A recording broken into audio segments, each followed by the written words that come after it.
never leave behind. What got you through the struggle, or what got you through the grind? It's on the rise, the restore, and I can feel it. It's slowly coming back to the core of good music. Back when legends was spitting, the shit was different. It wasn't debates, if the bars was actually written. I'ma be creative, super innovative. I promise when I make it, I will never leave the basics.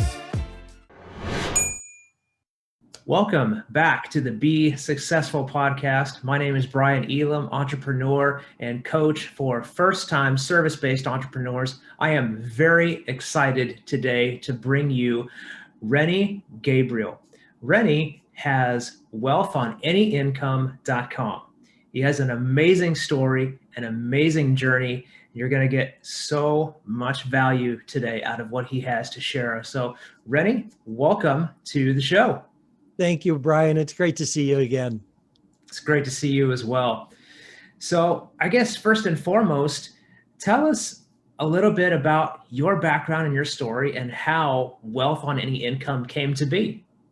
I don't know if I need to start all the way back in high school where I failed math. But by the time I was age 50, I'd had 2 divorces and I'd had a business failure and I was flat broke. I had a home with almost no equity because I borrowed against it to pay off the second divorce. And starting over from scratch, I used a concept that I tell everyone about. It's 5,000 years old. And we'll touch on this, but it deals with attitudes that wealthy people have and how they listen to familiar information. So a lot of people who may be listening right now have heard the expression, pay yourself first. And it's irrelevant if they've heard it before, they know it, or even if they've tried it. The point is it really works. It's been working for 5,000 years. And I put it into practice for the third time after age 50 or at age 50. And by the time 3 years rolled by, I had saved up a whopping $18,000. That's pretty good for 3 years of savings. What kind of money were you putting away? Well, it's perfect because it fits wealth on any income. I was earning $5,000 a month, which is not a lot of money. And I set aside 10%, which is $500 a month. And it really started because at age 50 and I'm broke, I'm looking down the road thinking, oh my gosh, at 65, am I going to be eating cat food or am I going to have tuna? So, I really got serious about saving.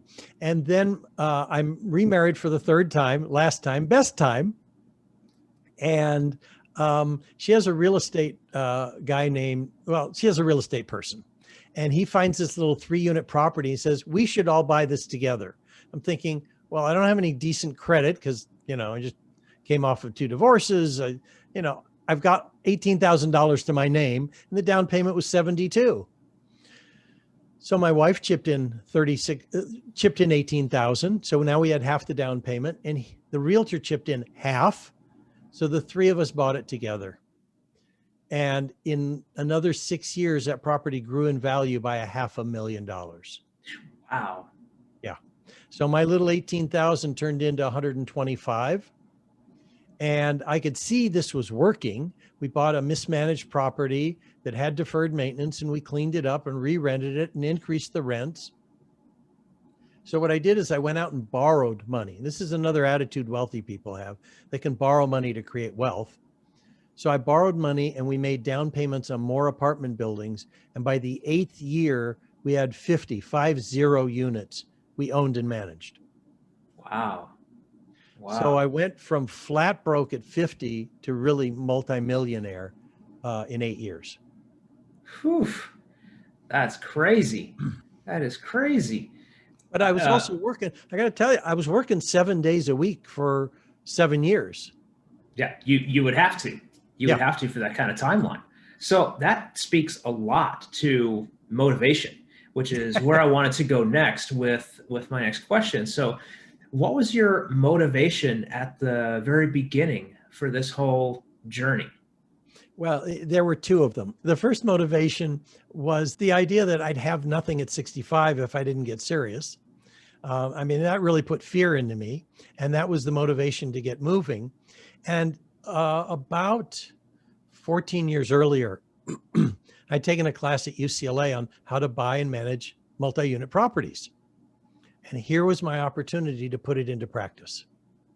So I said, I like the idea of real estate. The 18,000 I had was invested in individual stocks from the Dow Jones Industrial 30. So it was conservative. And I figured if we buy mismanaged properties and they have deferred maintenance and we clean them up and we re-rent them, we should do well, because that's what I learned from the UCLA class. So that motivation was, I'm going to invest in real estate. And those were the two items. It was fear of having nothing, and I understand real estate. It makes sense to me, and that's where I'm going. At a certain point, did you find that your motivation to keep going, to keep progressing and growing, did you find that that motivation had changed at a certain point? Yes, it did. I would say, gosh, trying to figure out when it was. My guess is it would have probably been about 10 years ago, maybe 8 years ago. And, you know, I've been doing this for 10, 12 years. Yeah, probably about 12 years. And I thought, you know what, we've got a lot of money. I'm not going to be able to outlive what we've created. We've got a passive income that's running about $40,000 a month. So whether I work or not, it doesn't make any difference. And my son came to me and he said, no, excuse me, I found another building where I could make $1 million if I, you know, got working hard again. And I was mentioning it to my son and he said, Dad, is another $1 million going to make a difference to you? I thought about it and I said, no. I decided not to buy it. And that's when I recognized the motivation changed. I've got enough and I don't need to work hard anymore. So what am I really going to do with my time? Hadn't figured that out for another few years.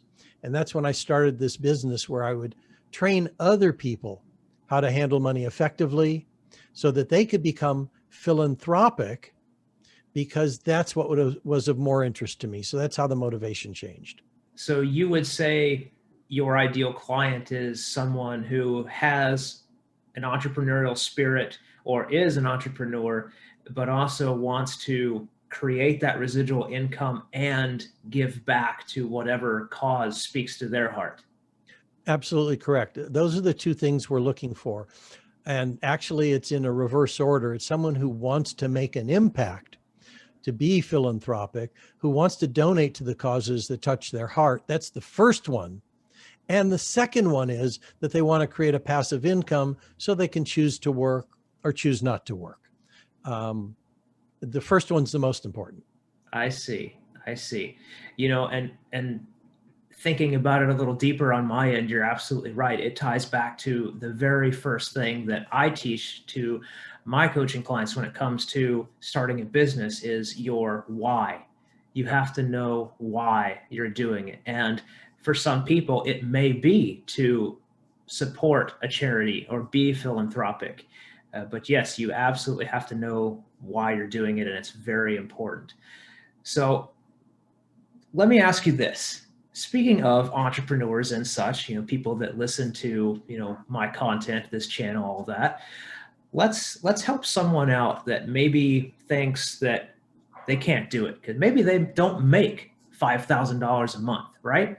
So let's pretend that we've got somebody listening that makes $3,000 a month, right? They got $3,000 a month in income, and they have a car payment. They got some credit cards. Maybe they've got some school loans. What would your best advice be to those people who want to eventually have a business and have what you've created? It's a multi-step process. One of the first ones, and again, this touches on attitudes wealthy people have, is that they look at every dollar that's coming in and every dollar that's going out, and they make a decision on whether or not they're getting the value from every dollar they're spending. As a matter of fact, in my TEDx talk, I referred to a journal that I saw that John D. Rockefeller created when he was 11 years of age. Now, obviously, this was like, around 1840 or 1850 when a penny was actually money. But the point is, at age 11, he's tracking every penny that comes into his hands and where he is spending every penny. And this is the kind of habit that supported him as one of the wealthiest people in the world. And he still maintained that habit when he was worth billions of dollars. So step number one is find out where the money's coming from, where it's going. So I call it a spending plan instead of a budget, because we're going to talk about spending money consciously, spending money in alignment with your goals, spending money in alignment with what you want to create, not budget, which to a lot of people is like lack, restriction, deprivation, sacrifice. The word budget brings that up. It's not a lot of fun. So I talk about diet. Yeah.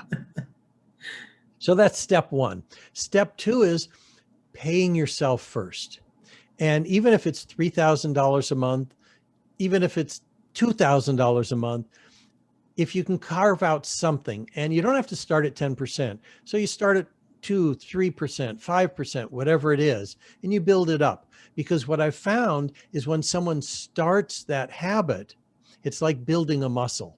I think you and I spoke about this. It's, people think, oh, I've got debt, I've got credit card payments, I've got a car payment, I've got a mortgage, all that has to come first. Well, guess what? If someone even creates their life so that they're debt free, they're not financially free. They still have to work for a living to pay utility bills or buy groceries or, pay for gasoline. So being debt free, which is the wrong focus, does not create financial freedom. Yeah, you're right. We did touch on that. And that was a very unique perspective, because there's a lot of people out there that are talking about being debt free or living on beans and rice, or can you afford that? No, you can't. All these types of things. But it's a very unique perspective. I'm glad that you're bringing it to people's awareness today. So please continue. Yeah. Okay. And they'll hear that from Susie Orman or Dave Ramsey. And I've got nothing against them because they have a lot of good concepts, or their CPA. But when the CPA talks about pay your credit card debt first, because that's, 12, 14, 18% interest. And what are you going to make if you invest? Most CPAs I've met know how to crunch numbers, but they don't know how to create wealth. So listening to them isn't necessarily going to work for most people. So what I was doing also, it relates back to when I was broken at age 50, I had credit card debt. I couldn't pay the cards off. And I also didn't focus on doing that. I focused on setting aside that $500 a month. So even if someone is earning $2,000, $3,000 a month, they've got to pay themselves first. And that is so important, because what it does is it creates a shift, not only in their mind, but, pardon me for getting a little woo-woo, in the universe. It's when someone says, I'm worth having money, the universe shows up with more of it. All of a sudden, if they were earning $3,000 a month, all of a sudden now they're earning $3,500 a month, $4,000 a month, $5,000 a month. I experienced this. When I was earning $100,000 a year, this was around, I don't know, in the 1990s or something, I thought, and by the way, I made the mistake of thinking all I had to do was earn more money and things would work out. No, the more I earned, the farther behind I got. And I finally put some of these things I'm talking about into practice. And I cut out $24,000 of expenses, because that's how far behind I was at 100,000 income. I was spending 124. Oh, wow. So as soon as I adjusted what was coming in, I dealt with my expenses first. All of a sudden, the next year, my income jumped to 150. I cut out 24,000 of expenses. My income jumped by 50%, because it was like the universe said, Rennie, we now see you know how to handle money. You can have more of it. Wow. And I've seen that with clients as well. I remember a psychologist who said, Her income was $90,000 a year. She said, I can't pay myself first. I won't be able to cover all my bills. I said, pay yourself first. You'll figure out how to pay your bills. And she did it. And sure enough, her income jumped another $20,000. It's amazing. It was like she was more willing to take on clients. She was more willing to do things because she saw she was benefiting from it. She was no longer a conduit for the money coming in and the money going out. Money that was coming in, she was able to keep part of it. She treated herself like she mattered. And that's what paying yourself first is all about.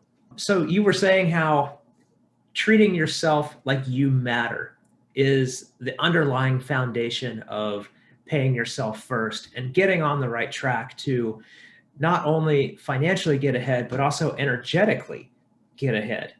Exactly. And for someone who is just learning about you today and what you do, is there any resource that you have or any kind of giveaway, anything like that my audience might be able to have to kind of get started and get more familiar with you and on that right track?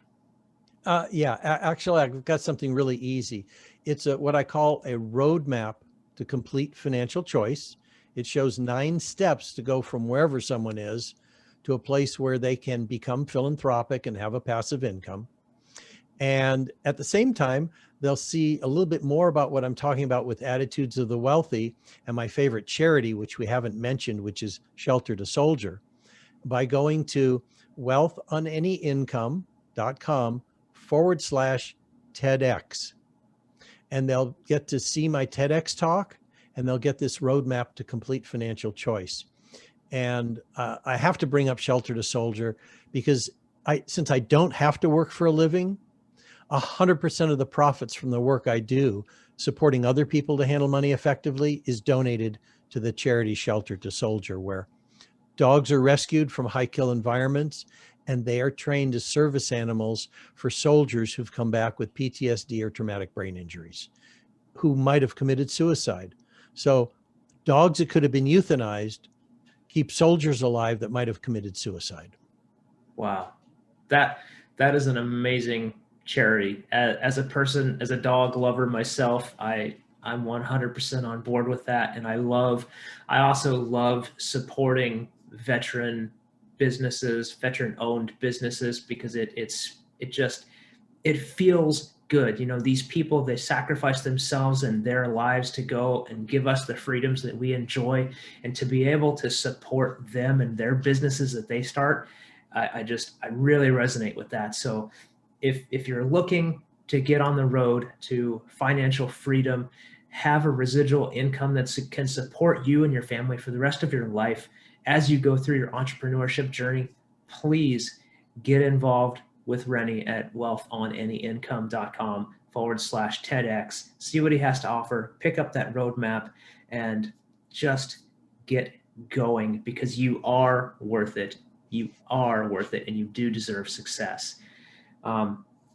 Rennie, I can't thank you enough for your time, your story, and what you do out in the world. So thank you so much for everything you've imparted to us here. Is there anything else that you would like to express? You have the floor. Thank you. It's just that it's my honor to be here. It's my honor and obligation and my why to support other people to become philanthropic. And the more money I get to donate to the charity, the better I feel. All right. Well, that's the kind of person that we're dealing with here, folks. A great man with a great mission and a cause behind him, who's out here to support you to create the life that you want to live. So again, Rennie, thank you so much for your time here today, and I look forward to hearing from you and working with you in the future. Thank you, Brian. It was my honor. All right. Take care. Hey guys, thanks for sticking around to the end of this video. If you liked the content that was presented here by this amazing entrepreneur, if you liked their story, the value that they had to share, hit the like button. That way YouTube knows that you found this content valuable and that you want to see more.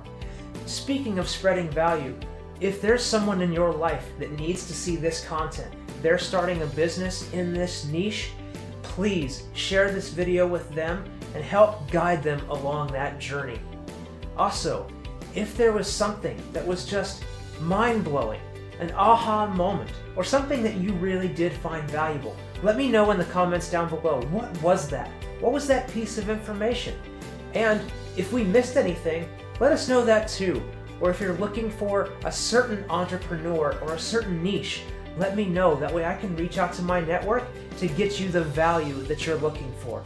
Also, if you're new here, please remember to hit that subscribe button and the notification bell. That way you don't miss the next upload from the Be Successful podcast.